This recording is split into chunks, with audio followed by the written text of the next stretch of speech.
Success Insight shares the stories of the people with passion and drive who make things happen in the world. Here's your host, Howard Fox.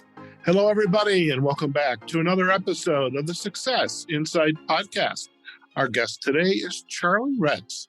Now, Charlie is a leadership trainer, a consultant, and a university professor.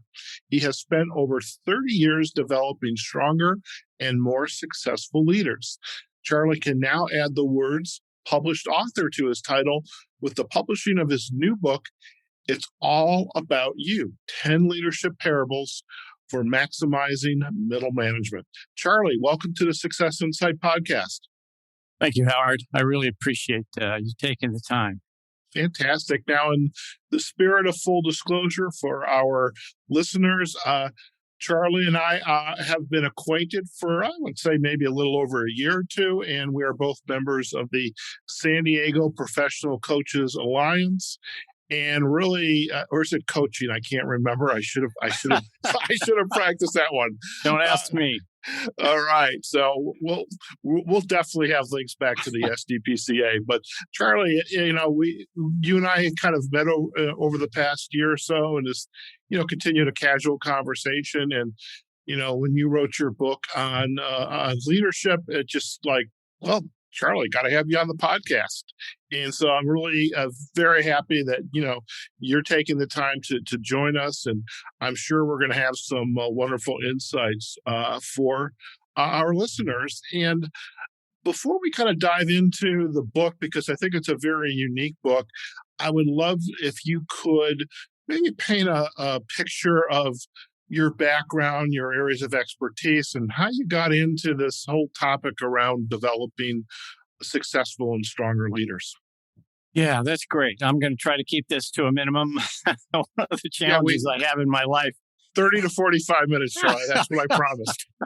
The challenges in my life is telling people about my life. It's just too long. But my background is radio and television at the beginning, just going to get a degree at Arizona State and wasn't sure what I was going to do with my life. But then I got an opportunity to go over to Japan and live for a couple of years and work with National Panasonic in teaching their executives communications because I had a degree and I had a sponsor that would bring me over. Came back. I was going to live in Japan the rest of my life. I just really loved it. I came back and got into education. Crazy turn. I became a dean in higher education for about 4 years and then just thought, wow, okay, well, that's enough. Left that to go to Sperry Aerospace and they got me into staffing and HR. And that's where I fell in love with training. Because they basically made me choose a direction. And so I chose HR and I chose training, went to a large utility in Arizona, spent 24 years in HR there doing customer services and actually being the manager of training for all 6,000 employees for a number of years. That's when I decided to go get my doctorate, not because I wanted to be smarter, but because I was scared to death that I was going to lose my job because I had no idea how adults learned. And somebody really thought I could run that department. So I was running the skills and employee development department for Salt River Project for a number of years. At that point, I was encouraged to start teaching. And so I did. And I've spent about, 30 plus years being an adjunct professor in management and leadership. And that's with 6 universities. Some of them people would know. I was at the beginning of University of Phoenix and I'm now teaching at 3 universities in San Diego. And that's my love and that's my passion. And thus get to the point of the book. For years, people have been saying, have you written down any of your stories? They're just crazy. You just have a different take on leadership than we've heard. Why don't you write a book? And 5 years ago, I started one. And it took me 5 years to actually finish it. Fantastic. And okay, so now I want to kind of go back a little bit to the start of the story. So you were over in Japan. Now, you were actually teaching leadership over there, or was that? No, I was really interested. I had a friend who was a missionary over there, and he just happened to be visiting me after I graduated from Arizona State. And he said, "Hey, what are you going to do with your life?" And I said, "I don't have a clue what I'm going to do with my life." It And he sounds said, familiar. why don't you, yeah, why don't you come over to Japan? I said, what do I do there? And he said, I'll get you jobs teaching communications. You have a bachelor's in communications. You have, you've got everything an organization would want. And all you got to do is, well, I'll set up as your sponsor. You jump on a plane, get over there and start teaching. And that's exactly what I did. And one of the jobs I ended up with was with National Panasonic, which was really my primary income for the time that I was there. Okay. How was it culturally for you? You know, obviously growing up in the United States, Right. but you're in a very different culture over there. How was that? Absolutely. Yeah. And I lucked out, Howard. I really did. I mean, I don't know where else you could have put me that could have been so comfortable and so supportive. But the Japanese have this thing about professors and teachers, and you're the sensei. I mean, you're big time. I mean, I would walk in on a Tuesday night to the top floor of their corporate building, and I would have 25 Japanese in suits standing, watching me walk in. I sit down at the head of the table. They bow, they sit down. And it was a great challenge because I really did want to get to know them. So I didn't want to just be this lecture weird guy, but probably the easiest environment I've ever lived in my life, the least amount of social pressure, the least amount of professional pressure was in Japan. So it was, they just helped me win. And it was a great experience. Well, it's a fantastic story because I've had some other interviews in helping other authors write books, and part of it was in a couple podcasts, and especially us Americans, that we know it all. We're Americans. Absolutely. Absolutely. And it's a very quick. It can either be a very quick crash and burn because they don't work that way. That's not their mindset. But somehow you had a very supportive culture and organization working with you, and sounds like that was a fantastic experience. Yeah, I think you really hit the nail on the head, Howard. And so it was a great experience for me. And I lined up with their values because their core values were so strong in integrity, in caring, in humility, frankly. And all of those has never been a problem for me. In fact, as we speak about leadership, I mean, they're going to be at the foundation of the reasons that I was always successful in any leadership position that I took, because I've always been intentional and deliberate in caring for people and believing that is a huge part of leadership, that it was about me. It wasn't just about them, but it was about who I was and who I wanted to be for them, so that then they could turn into the people and the person and the leader that they wanted to become. I didn't want them to become me. I wanted them to become them. And the culture just helped that. And I think that really was the beginning for me in terms of understanding how to really influence adults in the long term. When you talk about being intentional and deliberate,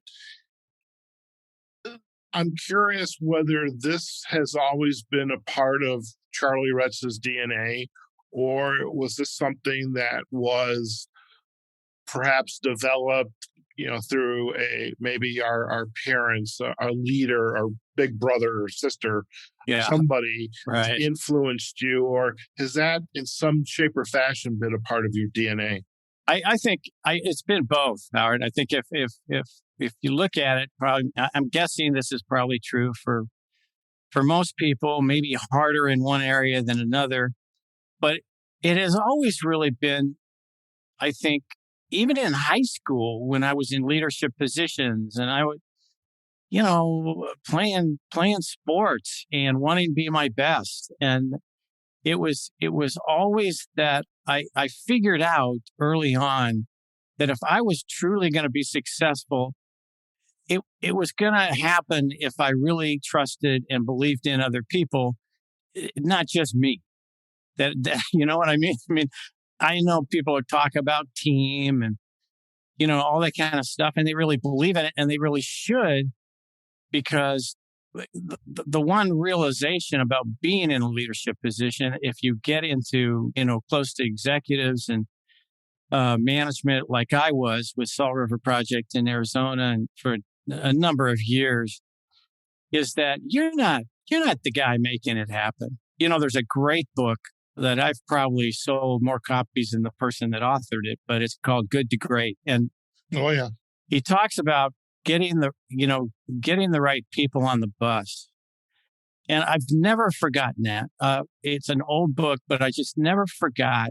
It's about the people that are reporting to you, and it's about you in terms of taking responsibility in helping them become the people that they want to be, and also helping them reach their potential, whatever that potential is. And frankly, Howard, I'll tell you, people are saying, well, I hate firing people. And there's so much about leadership conflict and all this. I said, listen, that's not the challenge. I mean, if you're going to have an adult relationship with somebody,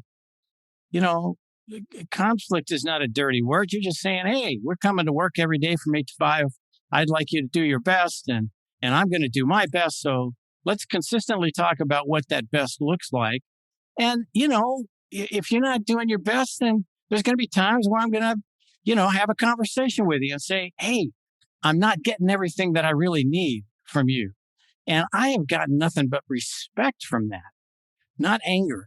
Or what are you talking about? What do you mean you want me to be successful? I mean, what's there to argue with? What do you mean you want me to be promoted? What do you mean you want me to make more money next year?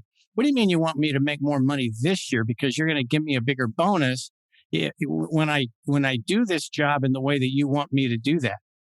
I've never had a person come to me and say, Retts, here, take this check back. You're an idiot. I can't believe you're pushing me, to have gotten an extra $10,000 this year. Do you know what you see? So, that wasn't easy. I wasn't born with that. I wasn't born with that. I was given experiences that taught me, if I was going to listen, hey, people are the key, but I'm the key too. And that's why I wrote the book. It's all about you. It's people need to understand they're the ones that need some core values.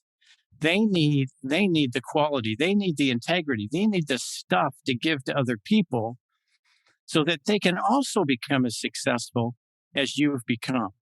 And people need to understand it.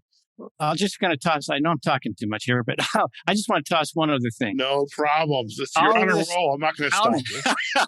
All this teaching I've done, I mean, it even surprises me that literally I have been teaching as an adjunct faculty member for 7 universities for over 30 years and never stopped. I mean, I'm like, that's me? That's not me.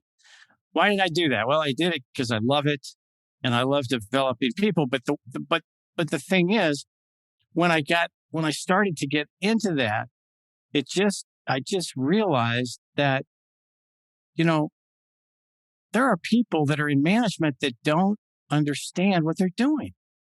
And it's not just that they don't understand, they don't know who they are. This is the truth, Howard. I'm going to tell you something, and I'm just telling you it's the truth. Okay. Over the last 30 years, I'll be fair. Let's say I'm pushing that up a little bit. I didn't do it right at the beginning. Let's say 20 years. So the last 20 years, I've asked every one of my classes, and they're adult professionals, and probably 70% of those people are in management. Okay, because they're getting their master's. I've been teaching master's, doctor. Well, when you get to that level, people are in a management position. And I've asked them at the very first class on purpose, asked them, go leave the room, write down your core values, come back and tell me what your goals are for the people that are reporting to you. I don't want your goals. I want the goals that you have for the people reporting to you. And Howard, over 70%, I'm just telling you, over 70% of those people come back and go, I have no idea what you're talking about. No one's ever asked me to do this before. What are you saying? I'm saying that if you don't know who you are and you don't know, then you're not going to know where you want to take these people, and they're not going to want to work for you. I mean, you got to start with a reason for you to be in that position, not just the money and not just the position, but seriously want to be able to have an influence in that position. And you need to be able to know it well enough to where you can write it down. Well, I can't. Well, you're going to in 8 weeks, because I'm going to force you to do that. Because I'm going to ask you, number one, if you can't do that, I'm going to ask you to get out of leadership, because there's enough people messing people up as there is. So just get out and have fun. I don't know why you're there, but you're not there for the right reason. So just go have fun with your life and get out of leadership. It sucks if you don't have that. And then the other thing is, or you're going to be committed to be a better leader and have more fun, more excitement, more satisfaction than you've ever had in your life.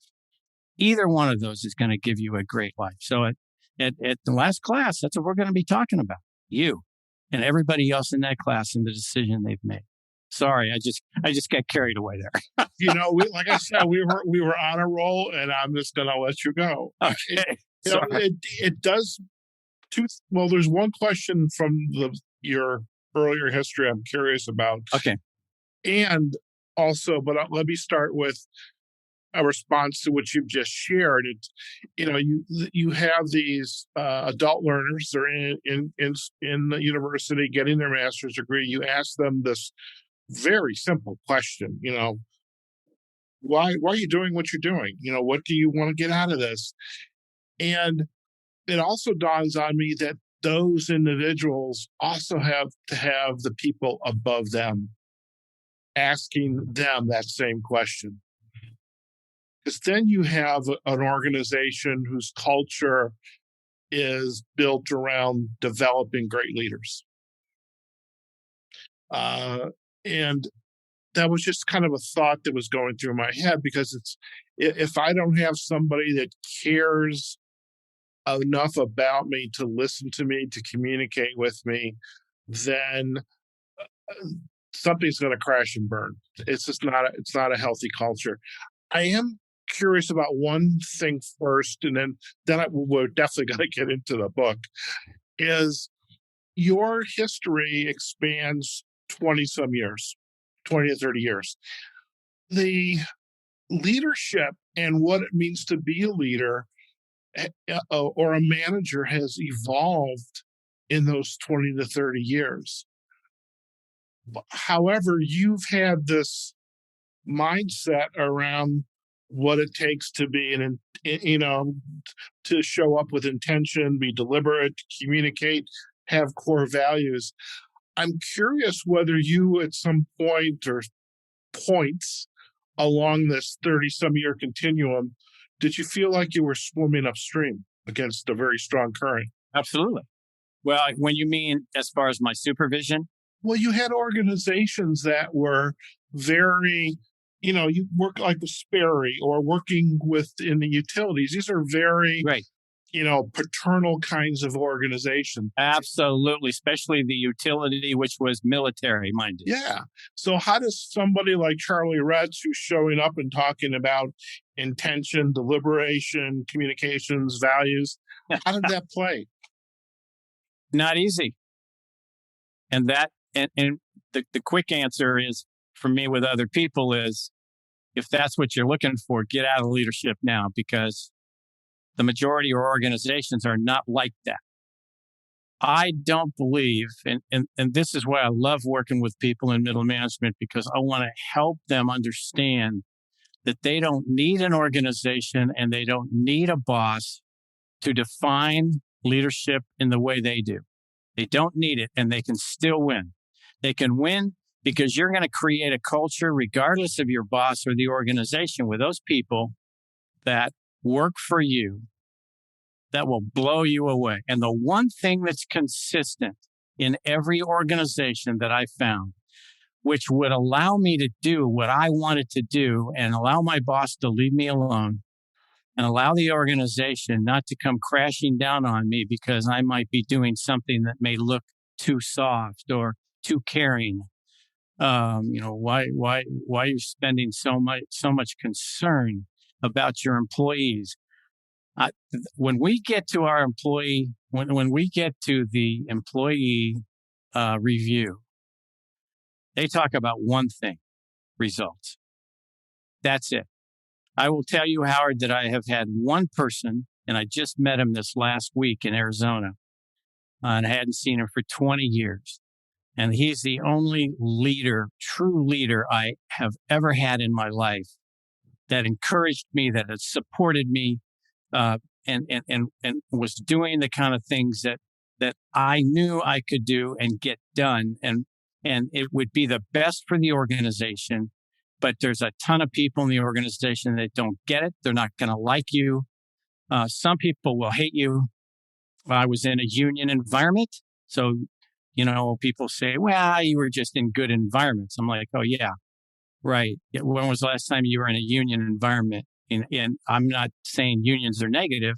I'm saying you'll work with them and you still are who you are. And I never had a problem with a union. I would go to those meetings, people just patting me on the back, and they knew I was a straight shooter. Okay, so I cared more about people than they did. Who cares? But literally, when it comes to review time, I realized, that's not going to be about leadership. I'm not going to walk in there, man, Retts, you are such a great leader. Let me just tell you all the things about leadership that you do right. Never. It doesn't occur. This is about you. This is about you doing things for people and knowing that it is the best way to succeed. If that's what you want, and if you want more money and you want to be promoted, fine. Okay. I can't figure out a better way than being intentionally and deliberately helping other people reach their potential, giving you 100% every day. I mean, what is wrong with, there's nothing wrong with that. I had a guy up here come into my office one day. He said, Retts, I hate you. I said, I know. So is there anything else you want to talk about? And he said, no, it just really bothers me. You're just too nice. And I said, well, I'm sorry. So I got in this conversation about being nice has nothing to do with holding people accountable. Oh, you want to call me nice? Great. I love it. I am nice. I've been trying to be nice my whole life. Now, you come in here and tell me I'm not holding my people accountable for 100% of what the work they're doing. Now we got an argument, because that is not true. And I'm sorry if my people give me 100% every day and yours don't. You got to figure that out. Okay. And that's the point. That's where the power is. The power is in the folks that are reporting to you, not with you. End of story. Gotcha. Fantastic. All right. Let's now shift, because I want you to respond back to my other statement about, it's you as the manager. You're a nice guy, but you're also 100% holding your team accountable to whatever commitments have been made, and you expect to see results, and you're going to work through that with them. And you also have your leaders who are looking down at you, and it would seem to me that they also have to have a similar message as well, because if they don't, then you're just this bright star in the middle of the sky, and everything else is maybe not as good. So how does that work? You got to be really creative. It's tough at first, but Howard, you hit the nail on the head again. Every once in a while, I do that, by the way. Example, and I've got stories in my book. And these are the kind of stories that people typically have been asking me about and like to hear. But I remember when I was asked to take over a telephone center. And if anybody's been in a telephone center, they know it's a tough job. This particular telephone center, which I will not name, was answering their telephones in an average of 30 minutes. Their top competitor was answering their phones in an average of 30 seconds. I was managing the training department. I had never answered a telephone in my life. I have an executive manager come to me who I had worked with. He was reorganizing his whole department, said, I want you to take over the telephone center. I said, okay, that's crazy because I've never answered a phone. But if you can answer one question and I've got the answer for it, then I'll do it. But there's only one answer. What's that? Why? Why do you want me to do it? I don't know. The biggest reason is that I know it's a people problem. It's not a telephone problem. I said, you got the answer. I'll start when you want me to start. I can do people. I don't do phones. I don't do technology. I don't do any of those things. And it's one of the reasons I'm a great supervisor, because I don't do things I don't do. I get people to do those things, and I ask them to do that 100% because I tell them I'm not going to get in your face because I don't like this stuff anyway. So we're going to figure it out. But to your point, you have to start with your team. You have to start with, do you have the right people on the bus? Do you have the right, do they honestly, and this isn't going to happen in 24 hours. Okay. So that's why I say it's tough, because when I was asked to do that, it took me about a year to get the right staff that was really with me 100%. Let's go. Let's become the best phone center in the Western United States, which we did, and which we did get it down to 30 seconds. But it took us 4 years. It's fun for me to come to work and do a really good job and get thanked by people I'm talking to rather than cussed at. Man, why didn't I see this before? But it is true that people get set in their ways. And even if it's a terrible environment, they don't want change. Change can be more terrifying for people than other benefits. And so I'm in there saying, hey, guys, there's 1,000 phone calls waiting at 8 a.m. and there's 1,000 phone calls waiting at 5 o'clock at night. That's not fun. No, it sucks. So why don't we change it? No, I don't think so. So I'm not a psychologist, so I don't get that, but that's not my job. I love it. I love it. So at long last, Charlie, let's talk. Well, did I answer your question? Well, yes, sure. You have to have people reporting to you that are absolutely in the game and 100%. Yeah. And that's your first job, not the employees. It's, I got to get people that look like me and talk like me and smell like me, because otherwise you're going in 10 different directions and you will not get it done. Everybody let's take away Jim Collins's, bus analogy. This is kind of like the scullers out in the middle of the water. If people are not all in sync with each other, that little whatever you call that thing is not going to be moving very well. And it's going to be moving in a circle or just dead in the water. So as you created this book, I mean, this is what I would call an airplane book, Charlie. This is a book you I like it. I mean, I live in Las Vegas, so I'm a hop, skip, and a jump to San Diego, where you're at, or you're in the San Diego suburban, little suburb out of San Diego. But when I lived in Chicago, we had a 5-hour flight. I could probably get through this book, easy, half that. Okay, I usually maybe three. I think, So it's a short book. Yes. What I love about it for our listeners, and you've probably heard me state this before, with other guests. Charlie's book, it's built around parables.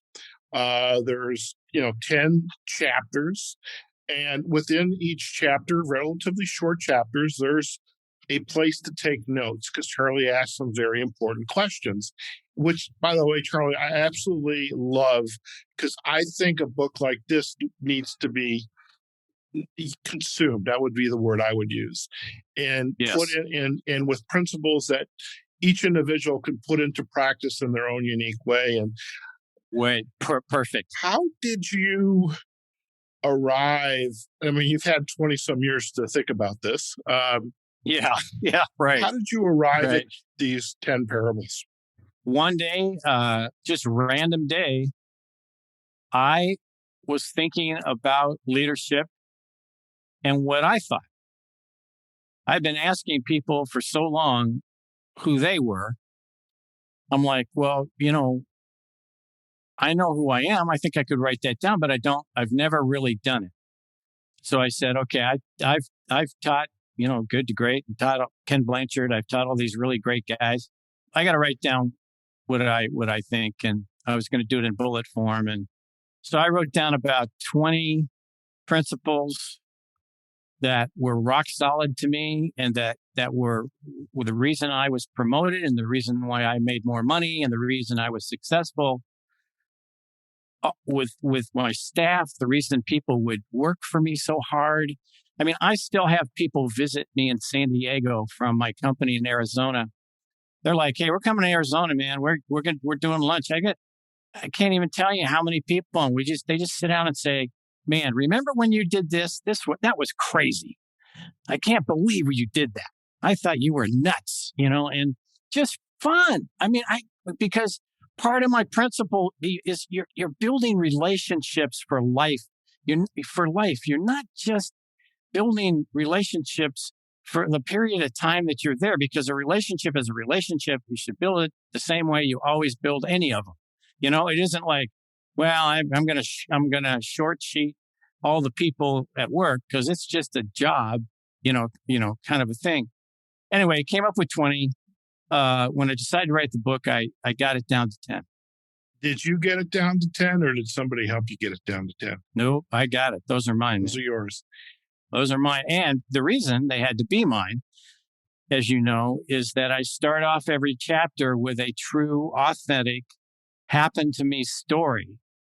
And then I ask people that are reading it, okay, so you're in leadership, so what would you do? And I don't give them a clue, and it's not a right or wrong answer. It's, what would you do? Right. I'm hoping people will write that down. And then I start talking about, here's what I did. And then I'm not just going to tell you what I did. I'm going to tell you what I did wrong and what I did right. I mean, and that's why it's my book. I mean, it's funny, Howard. The first time I wrote this was probably about 3 years ago. And I sat down and read it. And I had this overwhelming feeling that I wrote it. I mean, I just thought, oh my gosh, my kids were right. I really could convey that experience so that it was authentic and it was mine and it was me. And I wasn't just trying to throw a bunch of principles at somebody and get them to change. And if like I teach classes, if some people don't agree with one or two of those, that's awesome. Don't use them. It's about your 10. Yeah. Right? Yeah.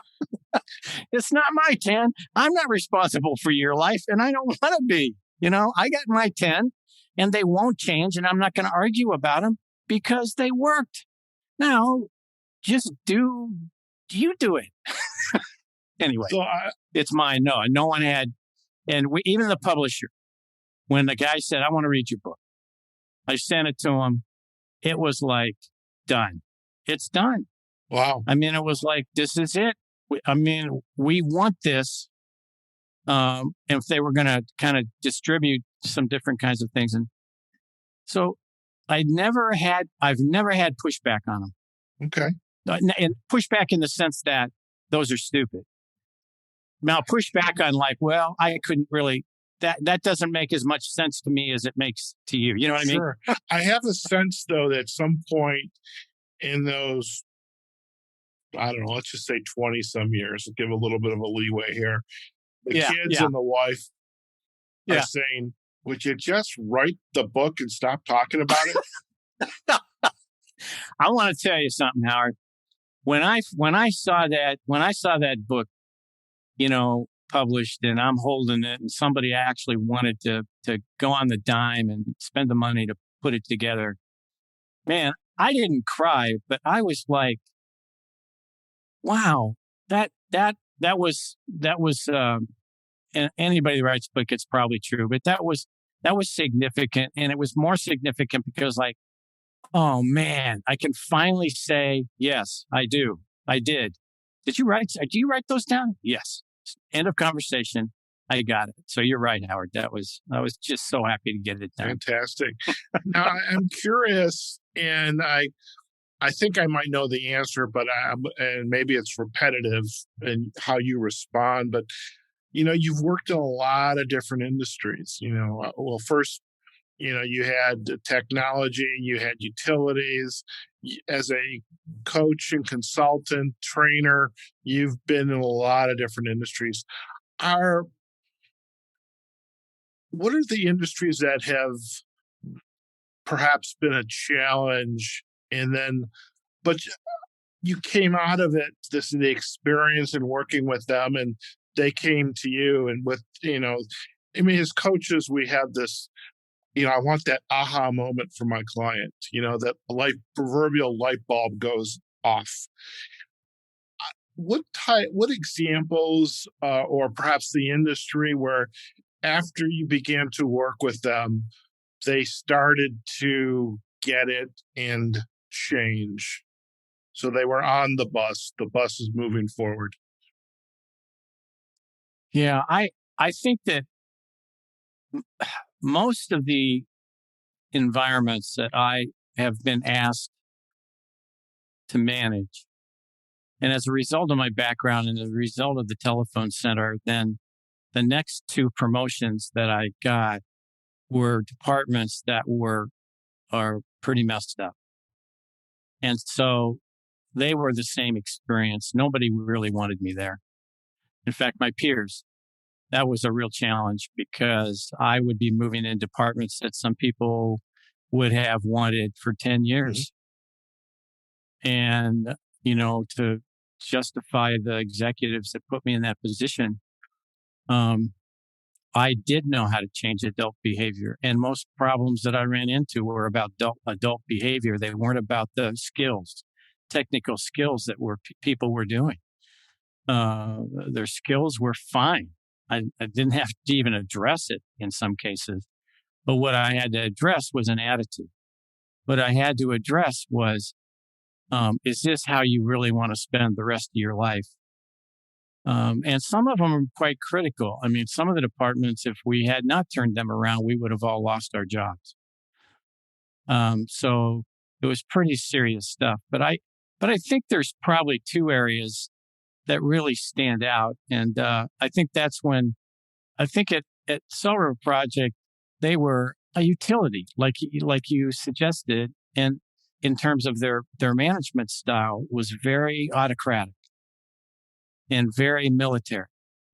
And I'm just not telling stories on them. I'm just telling you what they told me and why they would not accept me and why they would not support me.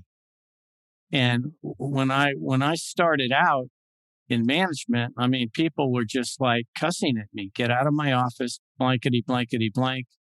We don't want anything to do with you, and we don't want anything to do with HR. So I think, and in my classes, when I've taught military folks, there's that challenge, for them, because it's like, wow, you don't understand. We've got a format, we've got a process, and the challenge then is to be able to have them see, yeah, but you're also dealing with human beings, and adult behavior is adult behavior. And I think you can have an influence in their motivation, in their engagement. So that's what you're looking for. Someone that's giving you 60% and you want 100%. Howard, one of the things I often tell people, and I don't know if the research is still valid, but back in 2013, the Gallup poll came out with an employee engagement survey, said that over 70% of American workers are either disengaged or actively disengaged in America. That's serious stuff. It's very serious. And I'll tell you what's even more serious, Howard. I go into my classes, and I just finished a class this last week. I'll go into those classes and I'll tell the management in those classes, I'm going, okay, I'm going to throw something out and you tell me if it holds any water. And I give them that statistic and they go, well, we think it should have been maybe 80. I mean, I'm telling you, I don't know what the word is. It's difficult. Okay. People are not getting out of bed in the morning thinking about what they can do for their organization. It's just not happening. So I have a question, and this is perhaps somewhat of a gotcha kind of question or put you on the spot kind of question. Sure. I know I warned. I know I said I wouldn't do that, but Charlie, it's my show. I can do what I want. No, I love it. I love it. You've spent a good number of years teaching adult learners, managers to become better leaders and to develop stronger and more successful organizations. And then you go and you ask your class last week when it ended, what should the statistic have been? Well, it should have been more like 80%. So you're obviously making an impact on them in the class and the class before that. The class before that, you've got this great book, 10 Parables, Opportunity to Learn and Reflect. I haven't used the book yet. But I know you will. I know you will. What's going on that you're doing your best to make a dent. Okay, develop better leaders and how they show up, more deliberate, etc. But yet they say it's more like 80%. So where's the disconnect? Well, I think what I meant there was when they say 80%, I don't believe them. I mean, I think they're kind of joking, but what they're really saying to me is, it's worse than you think, Charlie. I realize that 70% is a high amount. We'd like to get that down, but we're thinking it's almost worse than that. We don't have that many employees that we can really count on to come to work and give us 100% every day because they believe in the organization or they believe in us, or they just want to do a good job. They just want to be their best. You can't change. The interesting thing I can't make them be something, and I'm not trying to. Sure. What I'm trying to do is say, look, you know what your objectives are in your organization.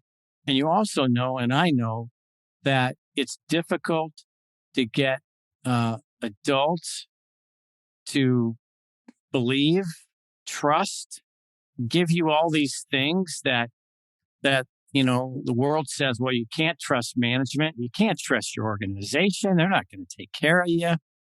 I mean, what are you thinking? You're really going to, give everything you got? Is it really worth that? And I don't reach everybody. It's been a really good question if you'd say, okay, so how many, probably because I don't have an answer, but how many do you think I'm really affecting in terms of leaving and really changing? And I'll tell you that with everything I'm trying to do and say and teach and get to know these guys and help them, I've got to believe that the percentage of those people that really want to take the time to be that kind of leader be maybe 40% out of a class. But that's okay with me. I'd do it if it was 1%. If I could change one person, I would do it. Something, I get that. And I've heard that. But it's just, and I was just thinking, here's a guy who is made his life's work to go in and help develop stronger, more successful leaders. And departments, because I don't want to get fired. Sure. And departments. and year after year, and I would like to think there's other folks out there like you There are. who have a similar passion, and yet what just dawns on me is that Gallup comes up 3 years ago, whatever year it was, with the poll, it said 60%. So it just dawns on me that there's still a disconnect somewhere. They're just, I will say, this is my opinion, it's my bias, but it's also the bias of people that I've taught and worked for, that the majority of leaders, no, the majority of management that they've worked for are not leaders. Mm. They're not. Period. I mean, I have no qualms in saying that after all these years. It is still true, because I just sit down with somebody at lunch sometime. I mean, my wife and I just took a trip, and we're on this sunset little boat thing going out. And the gal that was waiting on us, giving us our food, was in management. We struck up a management conversation, and she's like, "Man, I'm telling her about her job, and she's frustrated. And, she's never had somebody she could really respect as a leader. She's only like maybe 24, So we were talking management, leadership, and I told her I'd send her a copy of my book, and I just said, "Look, you're not alone." In fact, I almost felt like maybe I should have called my book "You're Not Alone" or something, because that's what people feel like out there, because there are more bad people in management than good people. I do believe that, because people are telling me that and experiencing that. and that's why we have folks like you who have committed to helping to develop, individuals, organizations, and now we have another tool in the quiver, which is your book. It's all about you. Well, 10 leadership parables for maximizing middle management. And I have to be honest with you. The most frustrating thing in my life, and for people like me that have kind of taken on that challenge just because they want to, is that I'm not happy with the amount of influence I'm having, and that has nothing to do with money. I didn't write the book to sell it. I wrote the book to have something to give somebody on the bus and on the train, because I strike up conversations and I'm like, "Hey, read this. I hope it helps you. Have a nice life." Charlie, by the way, I expect you to have copies of this book and your black Sharpie with you. At least 10 copies everywhere you go in a black Sharpie. And you're getting a conversation, and that's a great suggestion. There's another guy who's like the art of selling books, and I'm not going to say his name, but here, read this chapter. Right, great, I love it. Thank you. Yes, I'm going to do that.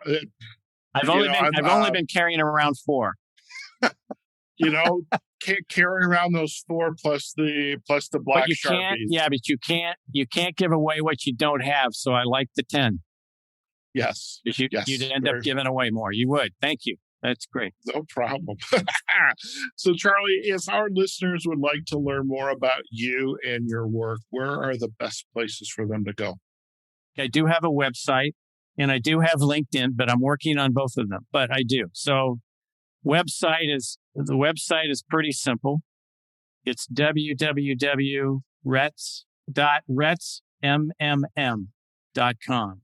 That sounds kind of complicated. So it's Retts. We're going to provide the backlink to the website on our show notes. So we've got that covered for you. And then we'll also provide the backlinks to your LinkedIn profile. And that's a great way to connect with you as well. In fact, if anyone's everybody listening, I'm getting my LinkedIn work done by Howard. He's going to help. He's going to help me with that little sucker. Yeah, that's my other side hustle. He's good at doing that. All right. Well, I'm looking forward to that. We're gonna crush that one too. But Charlie, it's been an absolute pleasure to to have you on Success Insight. I hope, I don't think you mentioned it early. Actually, you probably did mention early on. You were in radio and television, and, you're like a born communicator, but you said there was like this little bit of nerve coming on this podcast, but Charlie, you crushed it. Thank you. Well, I love, when you have a passion for something, it's pretty easy to talk, right? You know that, Howard. Yes. And you did a fantastic job, and we really appreciate it. And I know our listeners will appreciate just the insight from your sharings here today. And of course, in the book, it's all about you. So Charlie, thank you again for joining us. Appreciate it. Thanks, Howard. Thank you very much. All right, folks, we have just been chatting with Charlie Retts, leadership trainer, consultant, professor. 30 years, well, 20 to 30 years. I'm not going to make him older than he maybe is, but 30 some years of just, experiences developing people and organizations. And, and then in the past couple of years, finally decided to put those learnings down on paper. And he has this wonderful little book.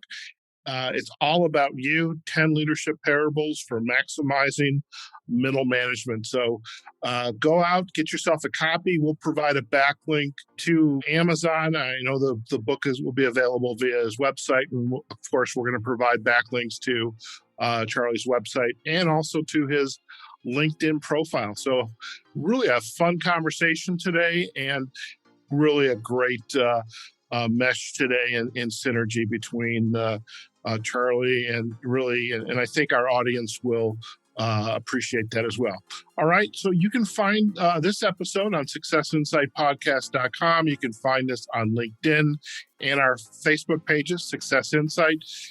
And we're also on all of the major podcasting platforms, Apple Podcasts, Google Podcasts, iHeartRadio, Pandora, especially Spotify. And this episode will be not only on Spotify itself, because we have our page out there, but we also have playlists where we consolidate our podcast episodes kind of by topical areas. So this one will go into the coaching and consulting playlist, so you'll be able to pick that up there. Wherever you find us, do let us know what you thought about today's episode, or any episode for that matter, and leave your comments. But above all, we do hope you enjoyed your time with us, and we hope to see you on another episode of the Success Insight Podcast. Take care now.